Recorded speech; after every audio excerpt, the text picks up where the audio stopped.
آخری باب۔ وہ وقت قریب آ پہنچا ہے۔ 2 مئی 2011 صبح سویرے کراچی سے سکھر جاتے ہوئے میں نے ایک سنسنی خیز خبر سنی۔ ایبٹ آباد میں امریکی فوجیوں کے حملے میں اسامہ بن لادن کی جان لے لی گئی۔ دنیا کا سب سے مطلوب آدمی کسی غار میں نہیں بلکہ اسلام آباد سے صرف 50 کلومیٹر دور ایک مشہور قصبے میں پایا گیا، پاکستان ملٹری اکیڈمی سے صرف 1 میل دور۔ بدترین بات یہ تھی کہ امریکہ ہی نہیں، پاکستان اور دنیا بھر کے شہریوں کو یہ خبر صدر اوباما نے دی۔ چند گھنٹے بعد ہماری حکومت نے امریکہ بہادر کو مبارکباد دی، یہ کہہ کر داد وصول کرنے کی کوشش بھی کی کہ اسامہ بن لادن کے بارے میں معلومات پاکستان ہی نے فراہم کی تھیں۔ فطری طور پر ہر پاکستانی کے ذہن میں ایک سوال ابھرا، اگر ہمیں معلوم تھا تو کیوں نہ ہم نے خود جا پکڑا؟ بھارت اور دوسرے ملکوں کے میڈیا نے پاکستان پر یلغار کر دی۔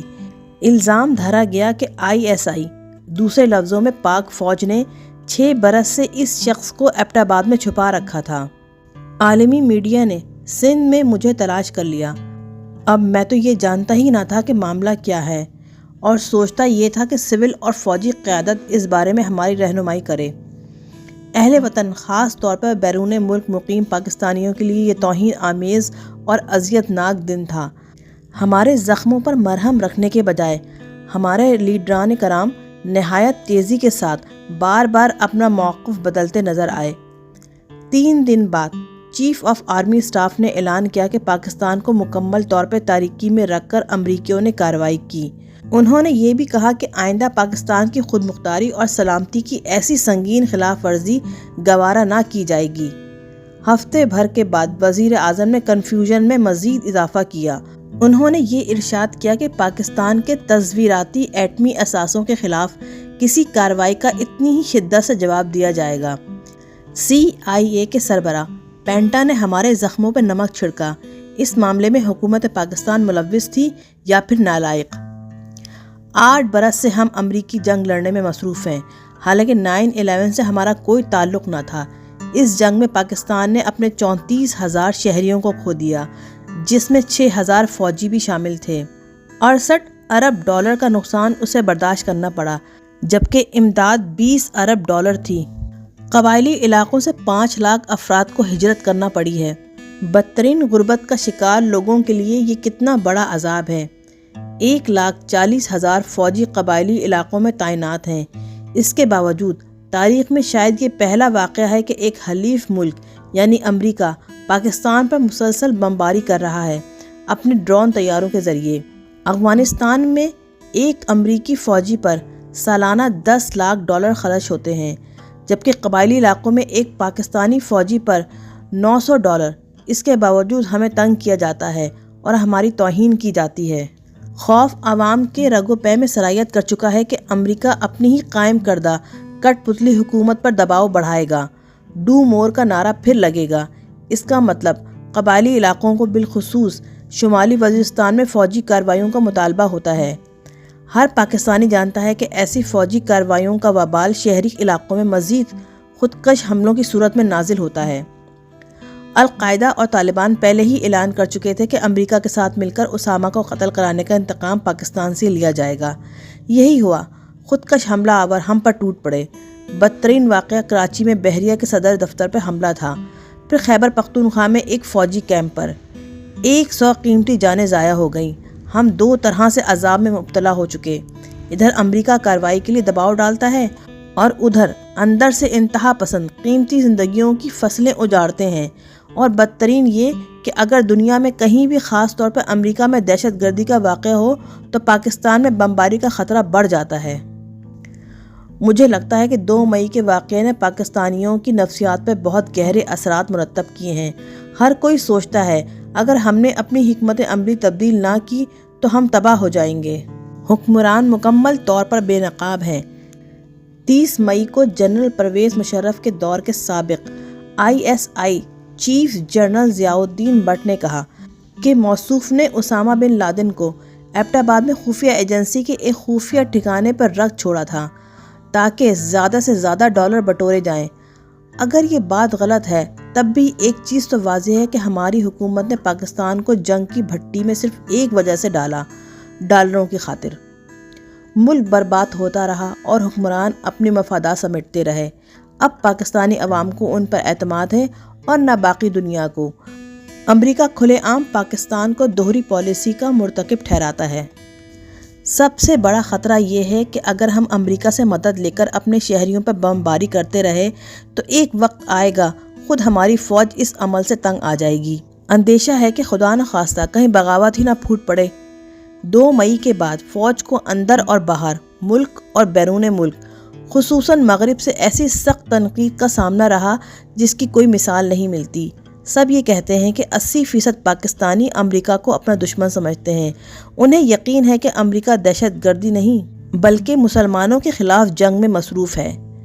ظاہر ہے کہ ایسی ہی رائے پاکستانی فوج کے اندر بھی موجود ہوگی۔ اگر فوج کے اندر سے تخریب کاری اور دہشت گردی میں تعاون کے صرف چند ہی واقعات ہوئے ہیں تو اس کی وجہ یہ ہے کہ ابھی تک اس ادارے میں زبردست نظم و ضبط قائم ہے۔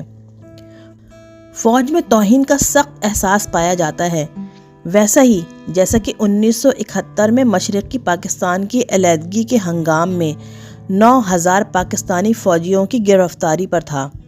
اپنے شہریوں کو مار کر امریکہ سے مدد حاصل کرنے کا راستہ قابل عمل نہیں۔ معلوم نہیں کب تک فوجی جوان اس صورتحال کو برداشت کریں گے، معلوم نہیں کب ان کے اندر رد عمل پھوٹ پڑے۔ وکی لیکس کے مصدقہ شہادت نے ثابت کیا کہ حکمران طبقہ منافق اور امریکہ کی خوشامد پر تلا ہوا ہے۔ ہمارے لیڈر اسلام آباد میں امریکی سفارت خانے کی طرف دیکھتے رہتے ہیں۔ پاکستان میں اس صورتحال کے ادراک نے تبدیلی کی خواہش پیدا کر دی ہے۔ ایک دن یہی ہونا تھا جب آپ بھیک مانگ کر جی رہے ہوں تو جلد یا بدیر توہین کا سامنا کرنا ہی پڑتا ہے۔ ایک ہی راستہ ہے کہ کٹ پتلی حکومت مستعفی ہو، اس لیے کہ وہ ناکام ہو چکی ہے۔ سپریم کورٹ کی نگرانی میں نئے انتخابات کرائے جائیں تاکہ خود مختار اور باوقار حکومت تشکیل پائے جو پاکستانی عوام کے احساسات کی نمائندگی کرتی ہو۔ پاکستان اس بے مقصد جنگ سے علیحدہ ہو جائے، عسکری گروپوں سے بات کی جائے جس طرح کہ امریکہ افغانستان میں کر رہا ہے۔ قبائلی علاقوں سے پاکستانی فوج کی واپسی کا ٹائم ٹیبل طے کیا جائے۔ ایک واحد کام جو پاکستانی حکومت کر سکتی ہے وہ یہ کہ افغانستان سے امریکہ کی باعزت واپسی کا راستہ ہموار کرے۔ دہشت گردی کے خلاف جنگ جیتنے کا ایک ہی طریقہ ہے کہ لوگوں کے دل و دماغ جیتے جائیں۔ جن لوگوں کے درمیان بیٹھ کر دہشت گرد بروئے کار آتے ہیں، اگر وہ انہیں خطرناک مان لیں تو یہ جنگ جیت لی جائے گی۔ تاریخ یہ کہتی ہے کہ اگر وہ انہیں حریت پسند سمجھیں گے تو ان کی مدد کریں گے۔ نئی حکومت کو چاہیے کہ وہ اب تک دی جانے والی امداد پر امریکہ کا شکریہ ادا کرے اور مزید کچھ نہیں، نو مور کہہ دے۔ اسے IMF کو ہمیشہ کے لیے خیر بات کہہ دینا چاہیے، اس لیے کہ یہ ادارہ امیروں کو امیر تر اور غریب کو مزید مفلس بنا سکتا ہے۔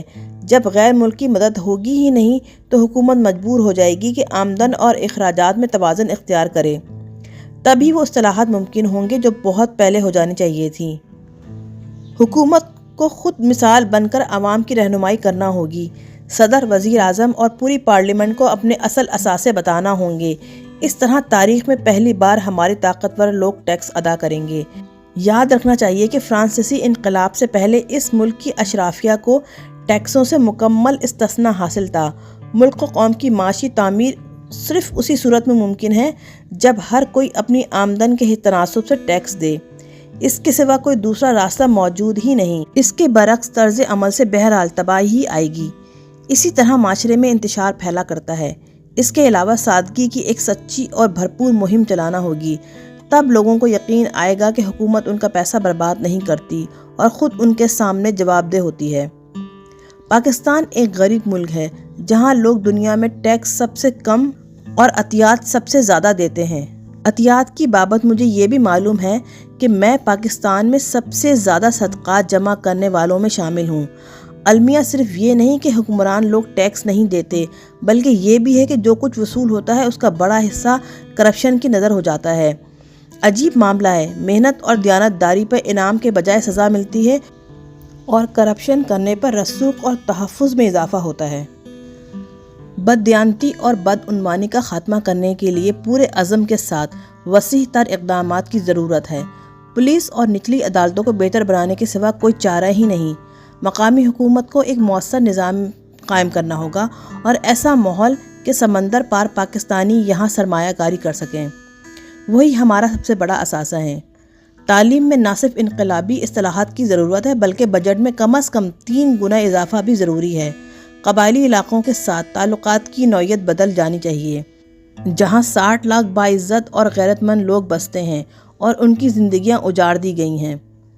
جنوبی افریقہ کی طرح ہمیں بھی مفاہمت کی راہ اختیار کرنا ہوگی، ان کے ساتھ بات کرنی چاہیے، نہ صرف قبائلی علاقوں بلکہ مسلح گروپوں سے بھی، ان سے بھی جو ہم نے خود اس وقت تخلیق کیے تھے جب ہماری اشرافیہ امریکہ کی چھتری تلے افغان جہاد کرنے نکلی تھی۔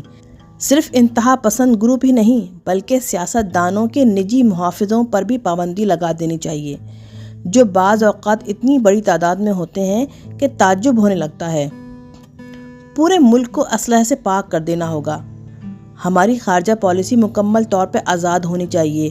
وقت آ گیا ہے کہ اس پر مکمل طور پر نظر ثانی کی جائے، خاص طور پر بھارت کے معاملے پر۔ تمام معاملات پاکستان اور ہندوستان کے درمیان سیاسی مذاکرات کے ذریعے حل کیے جائیں۔ دونوں ملکوں کی خفیہ ایجنسی کی سرگرمیاں محدود کر دی جائیں۔ صرف ایک بااعتبار حکومت ہی امریکہ کو یہ ضمانت دے سکتی ہے کہ آئندہ پاکستان سے کوئی دہشت گردی نہ ہوگی۔ یہ امریکہ کے اپنے مفاد میں ہے کہ وہ پاکستان میں ایک خود مختار حکومت کو خلوص دل سے تسلیم کر لے۔ اس کی کٹ پتلی حکومتوں والی پالیسی ناکام ہو گئی ہے، نہ صرف پاکستان بلکہ پورے مشرق وسطیٰ میں۔ تیونس سے شام تک پھیلی انقلاب کی لہر نے یہ بات واضح کر دی ہے۔ کٹ پتلی حکمرانوں کی سرپرستی کا ایک ایک فیصلہ دہشت گردوں کی مدد کرتا رہے گا۔ اسامہ بن لادن اگر مصر میں ہوتا تو آج وہاں امریکہ کے خلاف نعرے لگ رہے ہوتے۔ ایران میں بھی یہی ہوا تھا، جہاں امریکیوں نے شہنشاہ ایران کی حمایت کی اور اس کی سزا بھگتی۔ دنیا کو اسلام یا کسی اور مذہب سے نہیں بلکہ ننگی مادیت پرستی سے خطرہ ہے۔ اپنا مفاد محفوظ کرنے کے نام پر طاقتوروں نے ہمیشہ غریبوں کو لوٹا ہے۔ دنیا کو بچانے کا ایک ہی راستہ ہے کہ باہمی تصادم کے بجائے عظیم مذاہب تعاون کی راہ اختیار کریں۔ جس طرح کہ دنیا کو ماحولیاتی آلودگی سے پاک کرنے کے لیے ساری دنیا ایک دوسرے کی مدد کرنے کے سوا اور کوئی راہ اختیار کر ہی نہیں سکتی۔ یہاں یہ نقطہ دلچسپ ہے کہ اسلام اپنے پیروکار سے مطالبہ کرتا ہے کہ وہ ماحول کا خیال رکھے۔ قرآن مجید میں لکھا ہے کہ زمین پر نرمی کے ساتھ چلا کرو۔ رسول اکرم صلی اللہ علیہ وآلہ وسلم نے فرمایا تھا، دنیا میں اس طرح رہو گویا تمہیں 1000 برس جینا ہے، اور آخرت کی اس طرح تیاری کرو گویا تمہیں کل ہی رخصت ہو جانا ہے۔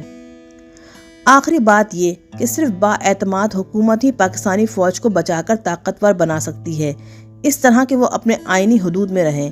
وکی لیکس کے مطابق ہمارے سابق وزیر خزانہ شوکت ترین نے، جو ہمارے ہسپتال کے بورڈ کے ممبر بھی رہے، امریکی سفیر این پیٹرسن سے پوچھا کہ پاکستان آرمی کو امریکہ سے کتنی مدد مل رہی ہے۔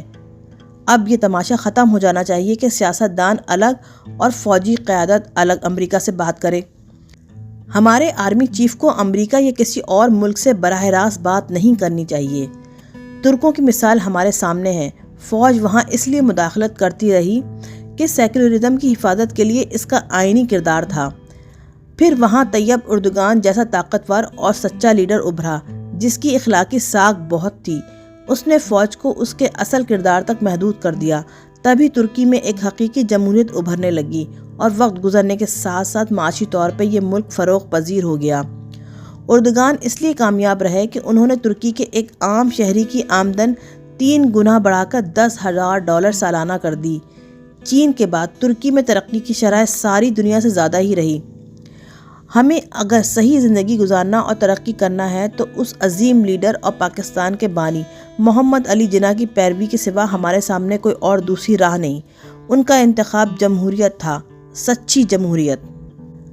7 سال پہلے جب میری پارٹی بدترین حال کو پہنچ گئی تھی تو اپنے سب سے پرانے اور سب سے اچھے دوست گولڈی کے ساتھ میں میاں بشیر سے ملنے گیا۔ ان کی صحت خراب تھی۔ ادھر ہماری پارٹی کا یہ حال تھا کہ ہم ڈوبتے ہی چلے جا رہے تھے۔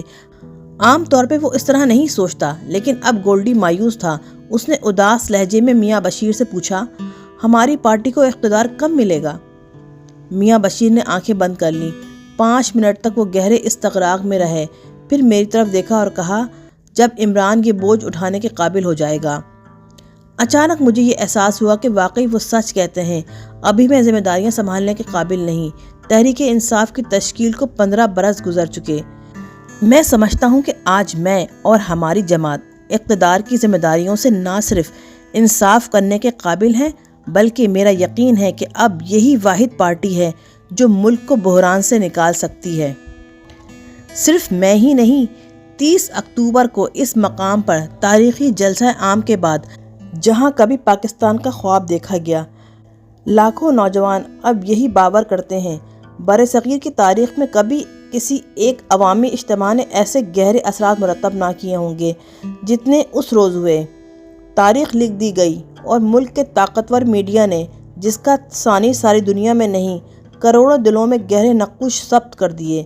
یہ میری زندگی کے مشکل ترین 15 سال تھے، سخت ترین جدوجہد کا زمانہ، جنگل میں لگی آگ کی مانند۔ تحریک انصاف اب چاروں طرف پھیلتی جا رہی ہے۔ 30 سال کے عمر سے کم 70% نوجوان اس پارٹی کے ساتھ ہیں۔ 2 حالیہ سروے اس بات پر شاہد ہیں۔ ایک معروف ادارے یوگوف کے سروے کا نتیجہ یہ تھا کہ 61% لوگ تحریک انصاف کے حامی ہیں۔ ایک اور سروے میں جو امریکی پیو ریسرچ سینٹر نے کیا، 68% نے یہی بات کہی۔ 1 سال کے اندر ہماری حمایت میں 16% اضافہ ہوا۔ کبھی یہ کہا جاتا تھا کہ تحریک انصاف کے پاس ڈھنگ کے امیدوار ہی نہیں، اللہ کے فضل سے اب تانتا بندھا ہے جن میں سے پارٹی کے پارلیمانی بورڈ کو انتخاب کرنا ہوگا۔ ہر خواب کو پورا کرنے کا ایک وقت ہوتا ہے۔ جب یہ وقت آتا ہے تو دل یقین سے لبریز ہونے لگتا ہے۔ 5 بار میں نے کرکٹ کا عالمی کپ کھیلا، لیکن صرف آخری بار مجھے جیت جانے کا پورا یقین تھا۔ اس کے باوجود کہ دنیا میں کوئی ایک شخص بھی پاکستان کے ظفرمند ہونے پہ اعتبار نہ رکھتا تھا، لیکن ہم جیت گئے۔ اب اتنا ہی مجھے یقین ہے کہ تحریک انصاف کے جیت جانے کا وقت آ پہنچا ہے، جیسے پتھر کا جگر چیر کے جھرنا پھوٹے۔